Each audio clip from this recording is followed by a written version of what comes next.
Lots of people travel to the big station at the end of the line. Engines from the other railway sometimes pull their trains. These engines stay the night and go home the next day. Gordon was talking one day to one of these.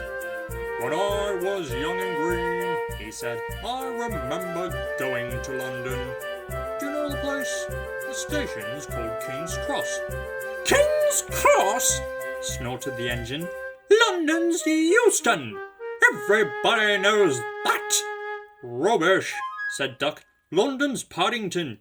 I know. I worked there." They argued till they went to sleep. They argued while they were sleeping. And they argued when they woke up. And they were still arguing when the other engine went away. "Stupid thing," said Gordon crossly. "I've no patience." "Stupid yourself," said Duck. "London's Paddington. Paddington, do you hear?" "Oh, stop arguing," James broke in. "You make me tired. You both agreed about something anyway." "What's that?" "London's not Euston," said James. "Now shut up." Gordon rolled away, still grumbling. "I'm sure it's King's Cross. I'll go and prove it." But that was easier said than done. London lay beyond the big station at the other end of the line. Gordon had to stop there. Another engine then took his train. "So if I didn't stop," he thought, "I could go to London." One day, he ran right through the station. Another time, he tried to start before the fireman could uncouple the coaches. He tried all sorts of tricks, but it was no good. His driver checked him every time. "Oh dear," he thought sadly, "I'll never get there." One day, he pulled the express to the station as usual. His fireman uncoupled the coaches, and he ran onto his siding till it was time to go home. The coaches waited and waited at the platform, but their engine didn't come. A porter ran across and spoke to Gordon's driver. "The inspector's on the platform. He wants to see you." The driver climbed down from the cab and walked over to the station. He came back in a few minutes, looking excited.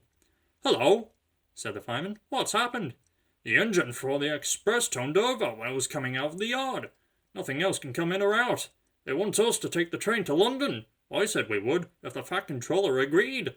They telephoned, and he said we could do it. How's that?" "Fine," said the fireman. "We'll show them what the Fat Controller's engines can do." "Come on," said Gordon. "Let's go." He rolled quickly over the crossings and backed on to the train.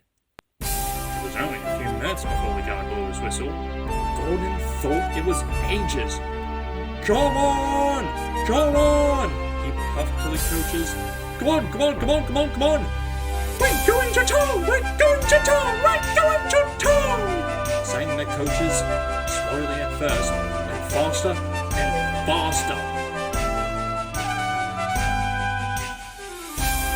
Gordon found that London was a long way away.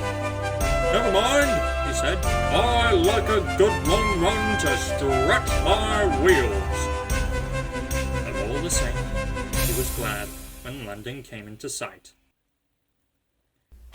The Fat Controller came into his office next morning. He looked at the letters on his desk.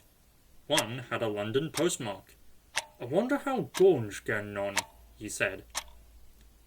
Just then, the station master knocked and came in. He looked excited. "Excuse me, sir. Have you seen the news?" "Not yet. Why?" "Just look at this, sir." The Fat Controller took the newspaper. "Good gracious me," he said. "There's Gordon. Headlines, too. famous engine at London Station. Police called to control crowds."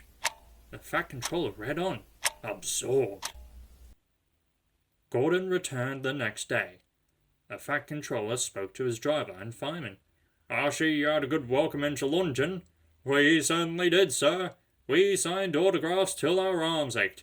And Gordon had his photograph taken from so many directions at once, he didn't know which way to look."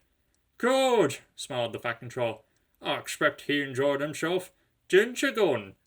No, sir, I didn't." "Oh? Why ever not?" "London's all wrong, sir," answered Gordon sadly. "They've changed it. It isn't King's Cross anymore. It's St. Pancras.